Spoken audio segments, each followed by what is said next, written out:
como todos los domingos, pasadas las 13, son en este momento 13:04, recibo en el Café La República a mi amigo, el filósofo, el ensayista, el poeta, Santiago Kovadlov. Hola Santiago, ¿cómo estás? ¿Qué tal, Jorge? Qué programa tan intenso. Sí, realmente sí. Bien. ¿Cómo estás vos? Bien, muy bueno, me dejó muy bien la conversación sobre todo con Pablo Caballero, me pareció que hace honor a su nombre, además, pero sí. no, un gran, me gustó mucho, me gusta mucho cuando las personas se allanan a hablar de cosas que son complejas probablemente de entender y se allanan a hacerlo para un oyente medio como puedo ser yo, ¿no es cierto? Es decir, me pareció muy interesante, muy Así interesante.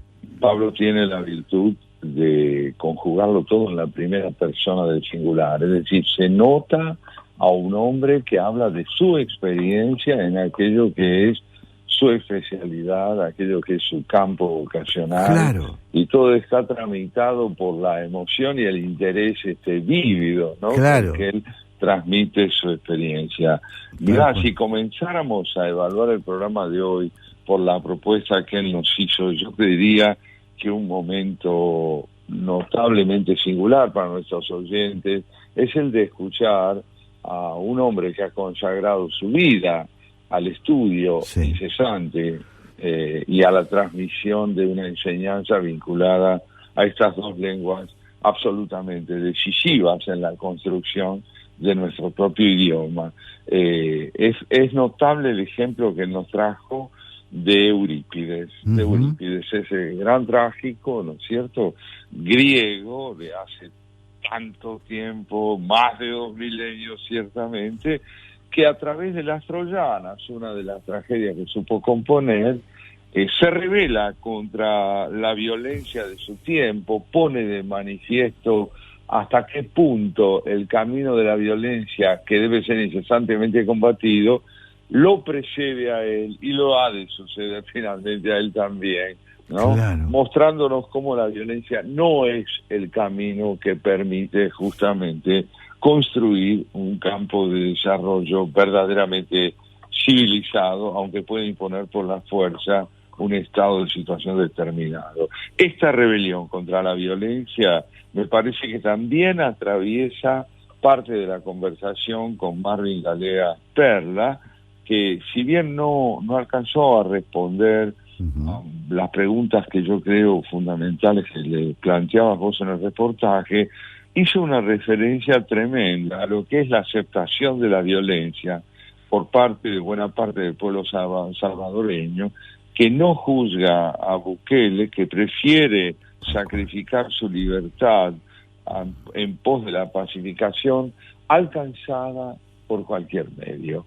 Y si ese medio es la violencia, pero asegura que la paz pueda imperar en una comunidad, bueno, se lo acepta. Una propuesta altamente polémica, altamente discutible, y que en tu editorial de hoy aparece como la antítesis de aquello mismo que planteabas cuando te referías a la necesidad de que los argentinos recuperemos el orden democrático a través de la ley, a través del debate de ideas, a través de la posibilidad del consenso. Es decir, que el programa tuvo sus vaivenes en el orden de lo que son los caminos con que a veces los pueblos adoptan una determinada orientación. Fue muy dramático en ese sentido el testimonio de Galea Perla, porque, bueno, nos dijo que harto de haber desembocado después de la guerra civil que vivió El Salvador en una sociedad igualmente violenta, igualmente corrupta, igualmente sujeta, digamos, a la violencia, bueno, llega un gobernante que decide pacificar como sea la situación que se vive y tiene más del 90% de adhesión. Flor de dilema, me parece a mí, para quienes estamos persuadidos de lo contrario, que el camino de la violencia, de la mentira, de la retórica, del engaño, no nos está llevando precisamente hacia el porvenir, sino hacia el pasado. Tal cual. Sí, me pareció, te digo, lo que dijo al final, esto que vos estás destacando de Bukele, que es un tema que yo vengo siguiendo porque es muy preocupante, porque no es solo El Salvador, empieza a haber coartadas que nosotros ya vivimos, Santiago. Coartadas. Bueno, la democracia no resuelve, no se puede ser blando con aquellos que se insubordinan, hay que meter mano dura. Yo lo recuerdo de mi propia vida, no estoy hablando de El Salvador ni de la China, estoy hablando de la sociedad argentina. Nosotros compramos en una época que ese era el camino y bueno, casi tuvimos un enfrentamiento que dejó mucho dolor, mucha tragedia y muchas conclusiones para sacar. Entonces, bueno, me parece que esta es la conversación. ¿Cómo hacemos que la democracia sea un sistema eficiente? Ese es nuestro trabajo.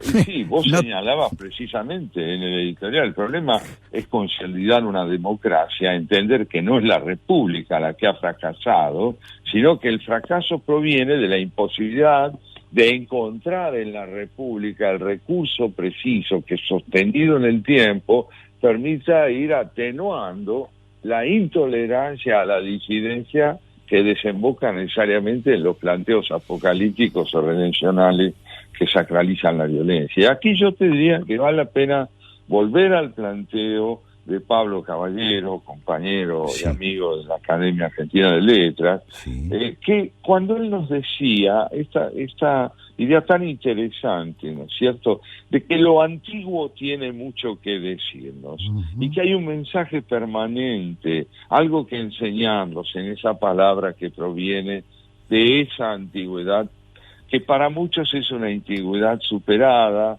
digna del olvido, y no de la consideración, cuando en verdad la incidencia de estas lenguas clásicas en la configuración de nuestro presente se traduce a través de una literatura riquísima que sigue siendo enormemente actual, porque quien lea los clásicos griegos y latinos se entera de las últimas novedades. Y una de las últimas novedades que tenemos provenientes de los clásicos griegos y latinos, vaya si la tenemos, es que el camino de la intolerancia y de la renegación permanente del derecho a la convivencia para imponer el principio de la supremacía arbitraria y de la unilateralidad desemboca en lo que los griegos supieron llamar tragedia, en la tragedia, ¿no? Y bueno, hoy también te quiero decir que viniendo hacia aquí, resulta que llego a la puerta del Café de la República, veo un montón de gente agolpada queriendo entrar y ninguno hablaba bien el español. Entonces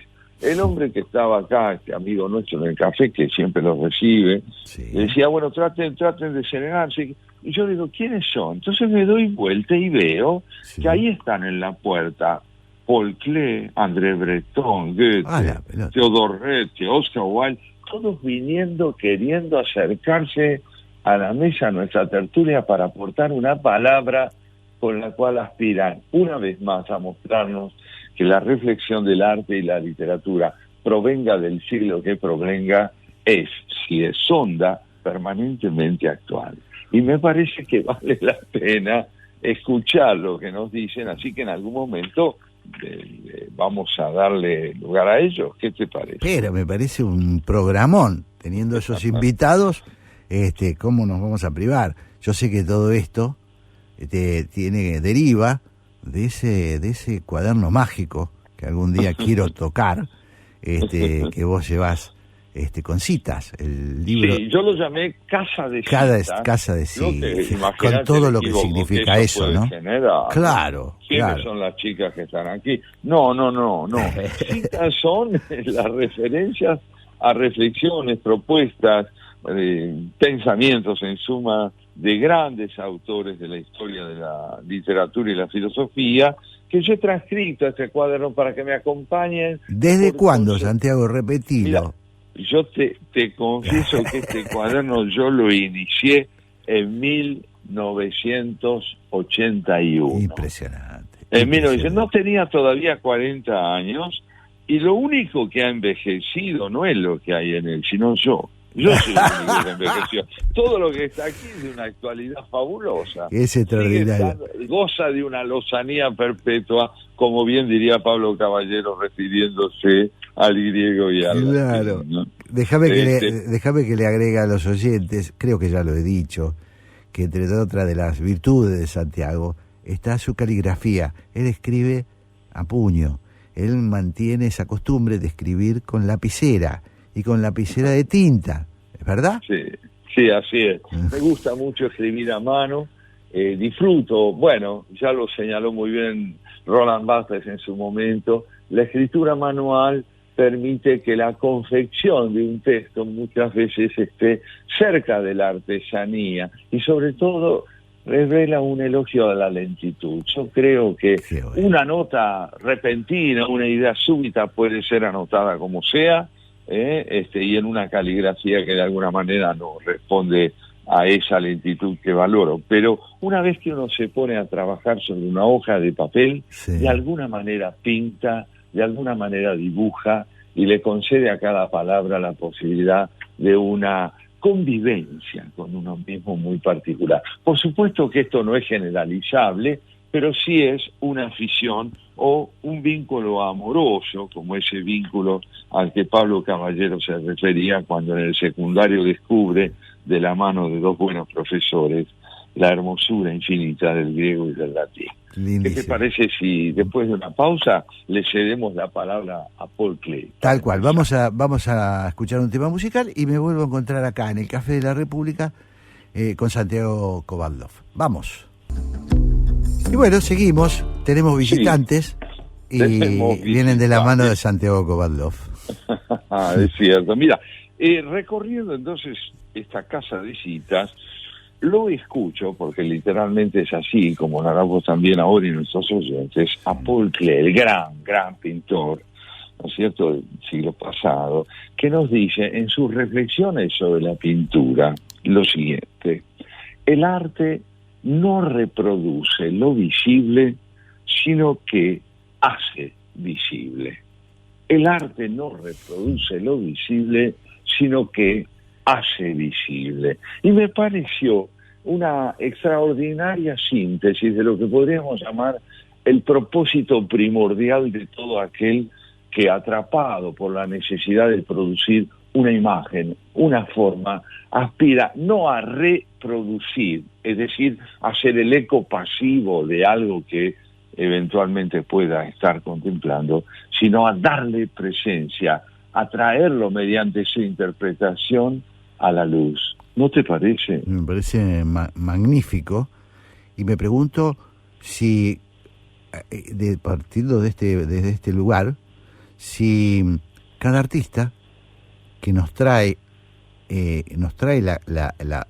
esto que magníficamente describe Paul Klee, nos da distintas facetas de una misma cosa, o si las cosas, te lo pregunto a vos, si las mismas cosas, las cosas que vemos, son diferentes cosas. Claro, por obra de la interpretación, sí. Entonces, por obra de la interpretación, nosotros podemos decir que se ponen de manifiesto, creo yo, dos realidades. Una es aquello que puede atraer como tema el interés de muchísimos artistas, sí, de muchísimos pintores en este caso, el tema, digamos, de un paisaje, el tema de una mesa, el tema de un rostro. Un rostro puede ser infinitamente reproducido por distintos artistas, pero en la medida en que efectivamente sean artistas, ese mismo rostro tendrá siempre la impronta del que toma contacto con él, es decir, del creador, que, conmovido por lo que ve,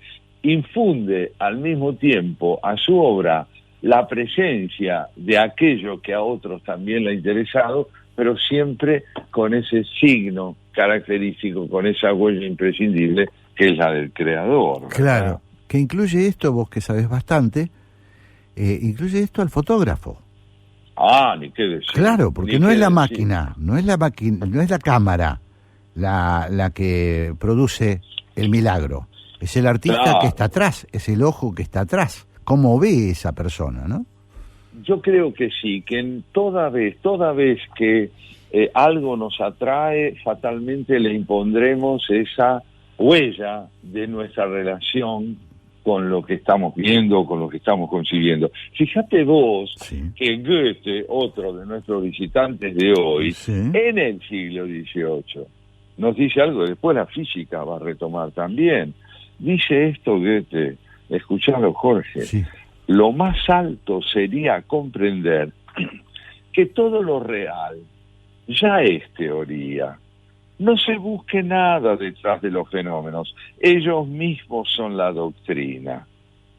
Es decir, creo yo, Sí. toda vez que nosotros contemplamos algo, lo estamos reconfigurando en función del vínculo que entablamos con eso. Absolutamente. Es decir, todo es relación, todo es fruto de la relación. Y la física, decía yo, la física contemporánea, nos ha enseñado a través de algunos de sus más altos creadores, investigadores, que los objetos se modifican por obra de la relación que entablamos con ellos. Claro. Los fenómenos de la física acusan el efecto que en su configuración eventualmente real o significativa tiene el vínculo que entablamos con ellos. Es impresionante esto, ¿no? Es notable, ¿no? Claro. Es muy interesante, me parece, porque uno tiende a pensar, me impacta mucho esto de que las cosas cambian, ¿no? Las cambiamos nosotros con nuestra forma de mirarlas, con nuestra forma de observarlas, ¿no? Y que eso de por sí es la definición de esa cosa, ¿no? Creo que es tan hondo Sí. esto, y cómo la ciencia contemporánea nos ha enseñado a advertir que el acceso a lo que llamamos fenómenos Sí. también evidencia no solo nuestra posibilidad de ir hacia ellos, sino las consecuencias que sobre los mismos fenómenos tiene nuestra relación con ellos. Y esto trasladado al campo de las relaciones humanas es notable. Vos sabés que la incidencia que esto tuvo, por ejemplo, en la concepción de Picasso. Picasso decía esto: yo no pinto sillas porque ya hay. Es decir, él trataba todo el tiempo de mostrar que los objetos que podían despertar su interés como pintor eran reconfiguraciones permanentes, sin las cuales él no se sentía expresado, ni tampoco en relación con las cosas. Claro. Toda relación evidencia esa huella, ¿no? Sí. Qué interesante, además, bien lo señalabas vos, llevado esto a territorios de la vida cotidiana, con la comprensión que tenemos de algunos fenómenos, que damos por sobreentendido que el otro comprende igual, y a veces hablamos de cosas distintas, como por ejemplo para dar un ejemplo de lo que estuvimos charlando, nuestro concepto de qué es vivir seguro puede ser diferente entre una persona y otra, vemos cosas distintas.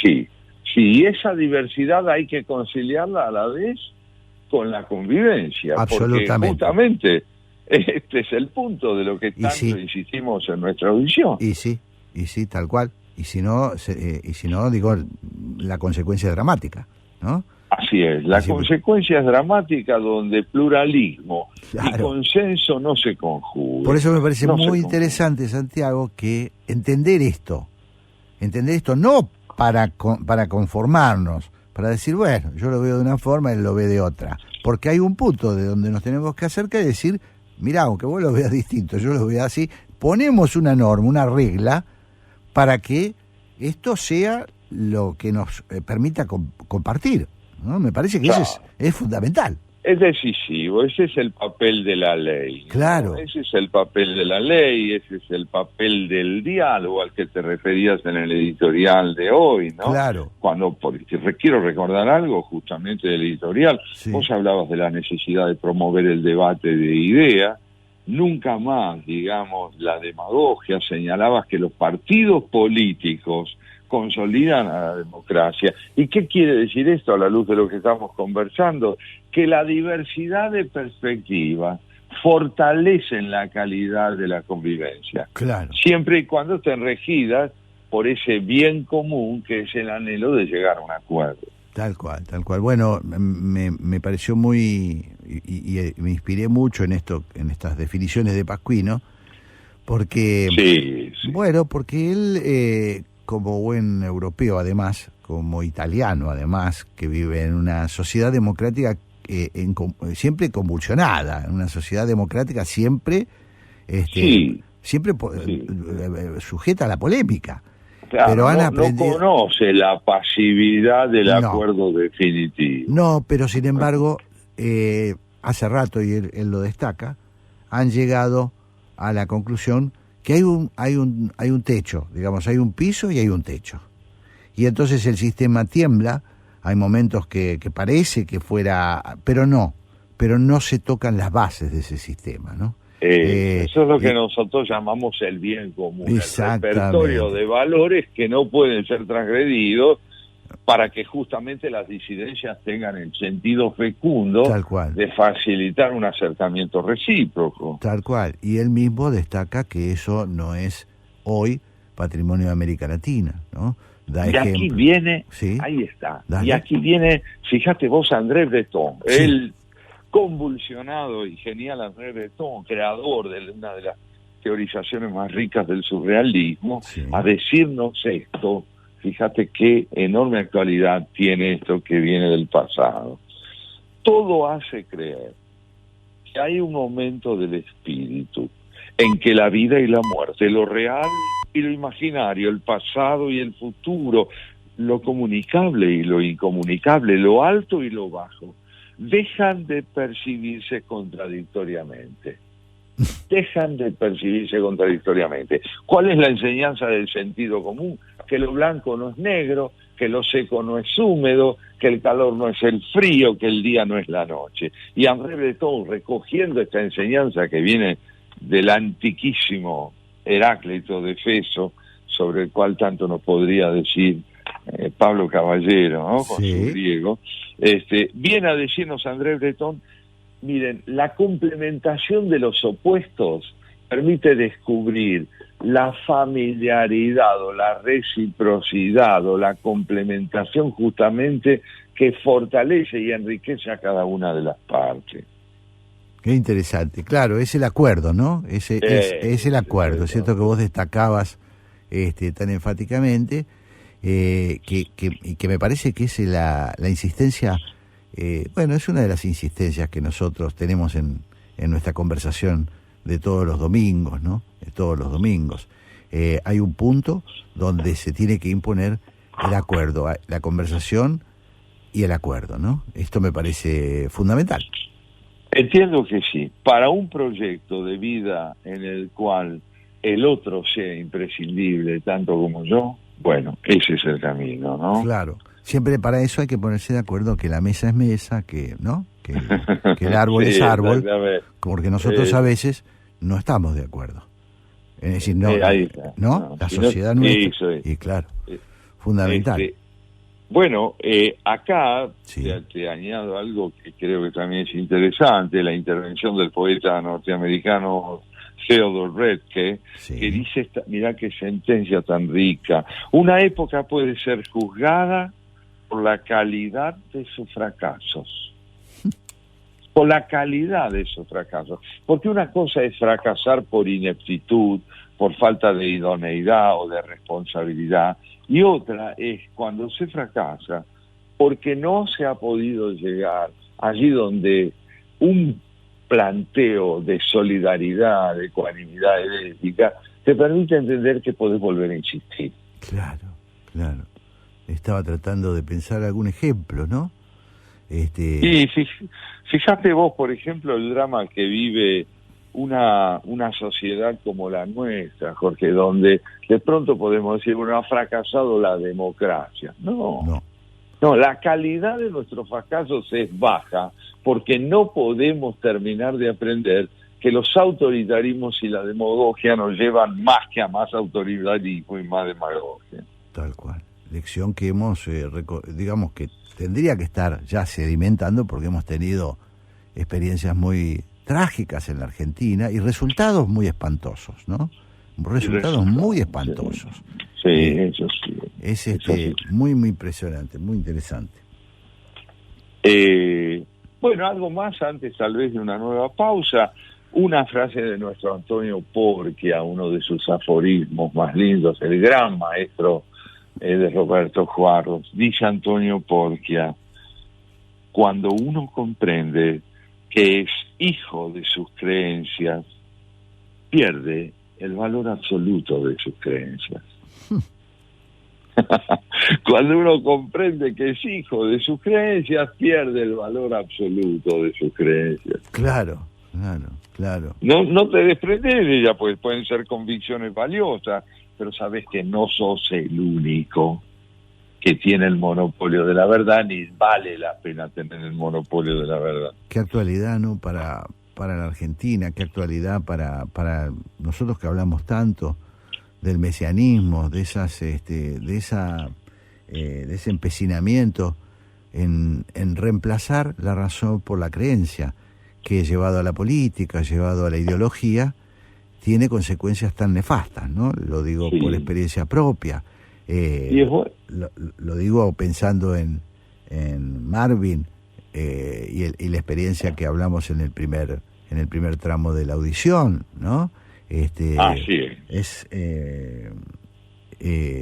interesantísimo saber que... Es muy importante esto que recordabas recién, justamente porque la actualidad del patrimonio artístico del pasado, de las ideas que provienen del ayer, de las enseñanzas que nos deja la cultura de siglos anteriores, viene a mostrar que, como también lo aparecía en la conversación que tenía con Pablo Caballero, sí, el hombre es en muchos aspectos un ser que reitera su estructura, sus características a lo largo del tiempo, mediante las modificaciones que cada época introduce en esa estructura. O, como dice también Martin Heidegger, es indispensable advertir que lo mismo insiste a través de las diferencias. Claro. Lo mismo insiste a través de las diferencias. Claro, claro. O sea que la superación siempre es relativa, ¿no? A lo largo de la historia, ¿no? Claro, por eso las democracias son tan fascinantes, porque son insistencias en un perfeccionamiento sin fin. Claro, claro. Y sí, y está en estado madurativo permanentemente. La democracia lo que permite es eso, ¿no? Permite a las sociedades convivir de tal manera que de poder ir corrigiendo el libreto, que las dictaduras no lo permiten. Las dictaduras, las autocracias, producen hechos que son insalvables. Son hechos que no tienen vuelta atrás. La democracia permite corregir los errores, achicar el margen de riesgo, porque finalmente lo que uno hace cuando en el sistema democrático es achica el margen de riesgo, porque reduce la intolerancia, porque reduce la violencia, busca otros métodos. Finalmente la democracia es eso, está basado en la convicción de quienes creen que la imposición es un mal camino, y que la conversación es un buen camino. Esta filosofía política nace entonces de una convicción muy grande. Si el hombre renuncia a seguir aprendiendo, está condenado a quedar atrapado en el dogma y, por lo tanto, al estar atrapado en el dogma, a escribir un certificado de defunción sobre el valor de la convivencia, porque el dogma no transige. Claro. Bueno, y ahí es cuando se desnuda, me parece, a ver qué pensás vos, Santiago, se desnuda que te ganó tu propia limitación, ¿no? Si cuando vos finalmente te entregás a un sistema rígido que te da cierta tranquilidad, es decir, aquel que te dice es por acá, es por ahí que hay que ir, y vos dejás de ser partícipe de esa decisión, es cuando empieza cuando es el comienzo del fin, ¿no? Que lo hemos visto vos y yo muchas veces en la tragedia argentina, ¿no? Lo hemos visto muchas veces, acá lo hemos hablado, lo seguiremos hablando. Nosotros recordamos muy bien, Santiago y yo, los periodos previos a la dictadura de 1976, y podríamos haber, seguramente no nos conocíamos en ese tiempo, pero podríamos haber conversado sobre lo previsible, sobre lo que iba a venir. Casi diría que lo podríamos haber descrito más o menos por aproximación. Creo que la sociedad argentina cansada, harta, como a veces pasa con los sistemas democráticos, como pasa en El Salvador, cuando se cansan de la tolerancia y llaman a un señor malo que pone orden a la manera brutal, a la manera brutal, y entonces te muestran un campo de concentración y decís, bueno, es mejor eso a que me maten. Entonces que no está tan mal verlos a esos tipos que me causaron tanto perjuicio, verlos ahí amontonados, como si fueran ganado. Es una cosa espantosa lo que estamos diciendo. Es espantosa, Santiago. Yo vi la imagen y a la vez comprendí las imágenes. Estoy hablando de El Salvador y de la cárcel, y sé que hay muchas personas, porque las he escuchado acá, incluso he escuchado a políticos decir, bueno, es el camino, ¿no? Yo creo que es el camino de la simplificación, ¿no? Eso es, y de una simplificación que en el fondo es un certificado, como decía antes, de defunción sobre la posibilidad de que el acuerdo se logre sobre la base de la ley y no de la fuerza. Tal cual. Por eso estamos tan interesados nosotros en subrayar que toda vez que el orden indispensable se establezca, tiene que hacerlo en el marco de la ley. Claro. Porque si no lo hace en el marco de la ley, desemboca en el desenfreno más absoluto, del que, por otras partes, tanto nos enseña la tragedia griega, ¿no? Y a través de los ejemplos que aportaba Pablo Caballero en relación a Eurípides, es posible verlo. Es imprescindible cambiar para seguir siendo los mismos. Claro.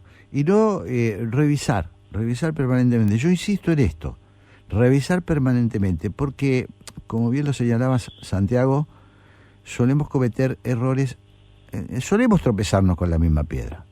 Ese dicho tan vulgar, ¿no? Tan común. Solemos chocarnos con la misma. Por eso yo a veces escucho conversaciones actuales y, bueno, sé que acá, por suerte, hemos hecho un proceso de desprendimiento de lo que fue la dictadura. De desprendimiento me refiero de sacárnoslo un poco de encima, un poco simplificadamente, digámoslo también.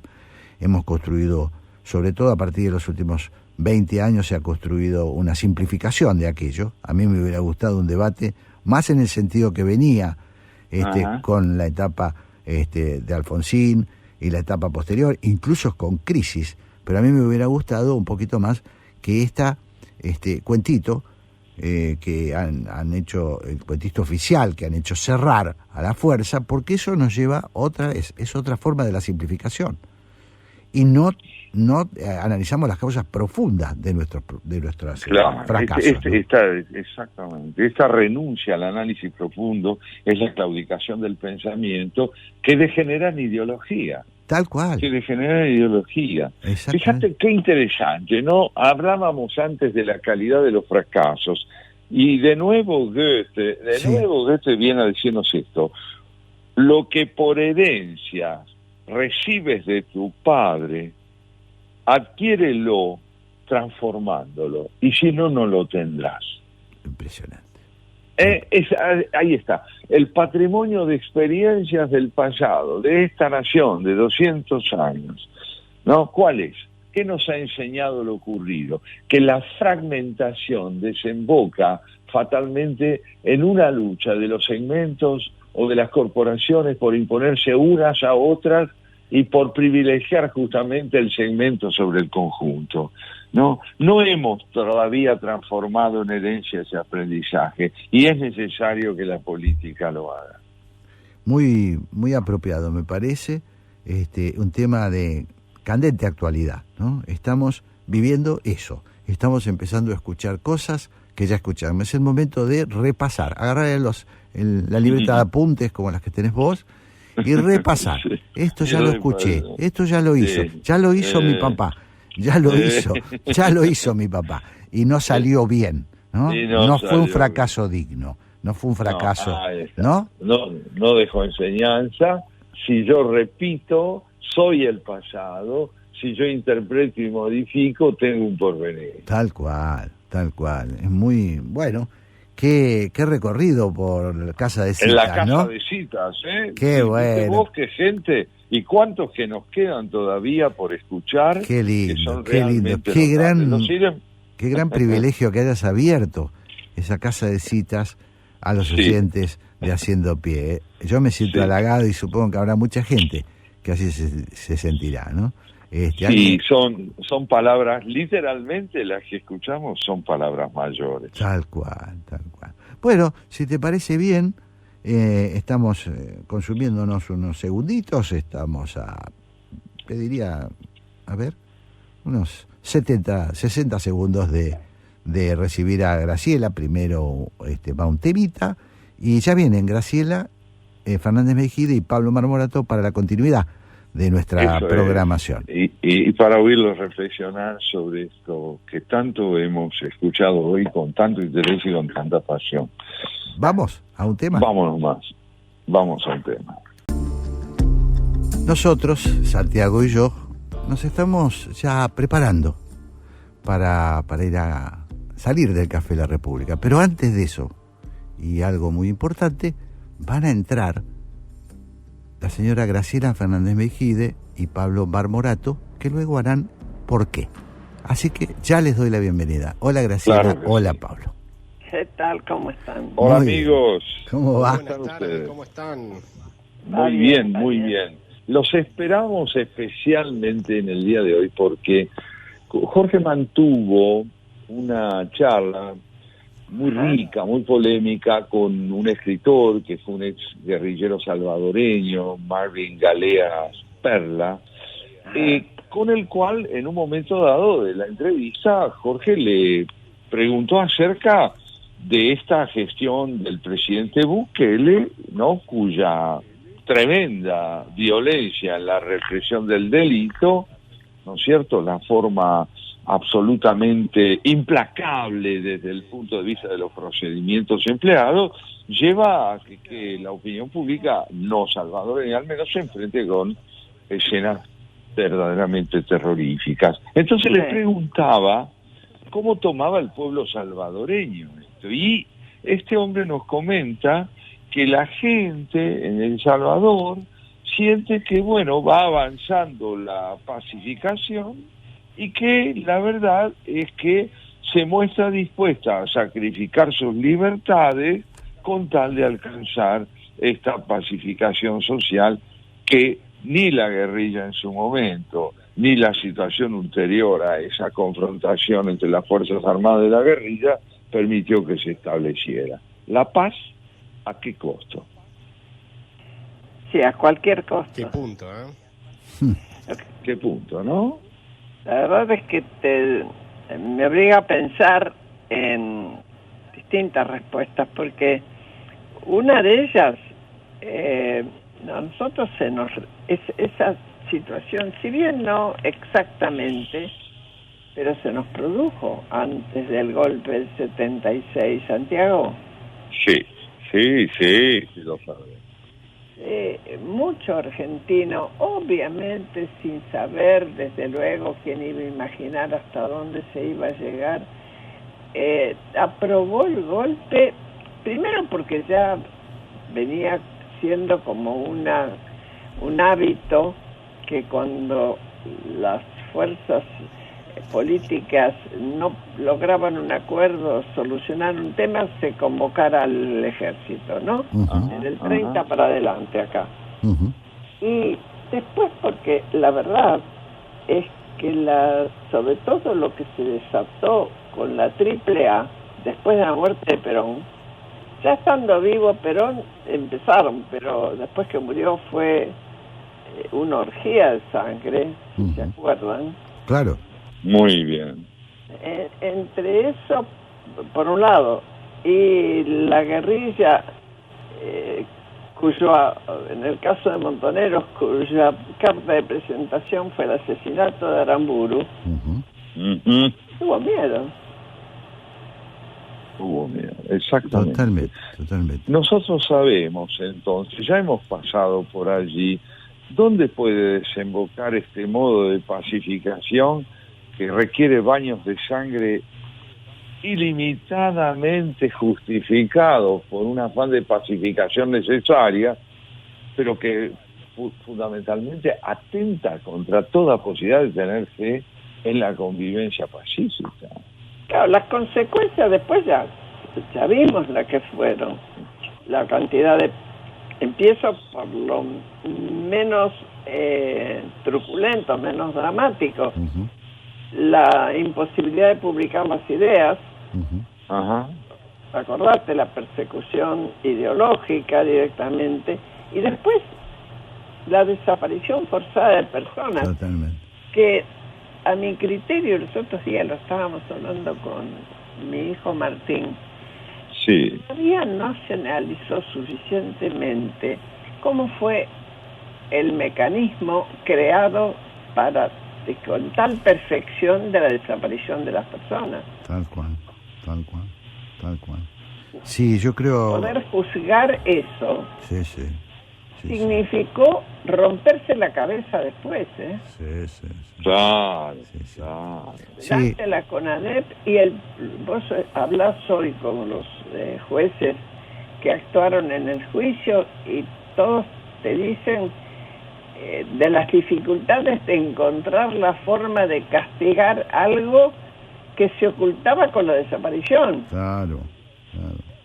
Mm. Pero bueno, una cosa interesantísima, Graciela, y dramática que vos señalás, es ojo, porque cuando vemos lo de Bukele y vemos que tiene un 90% de apoyo su procedimiento carcelario, llevado a nuestro territorio, nosotros ya lo vimos.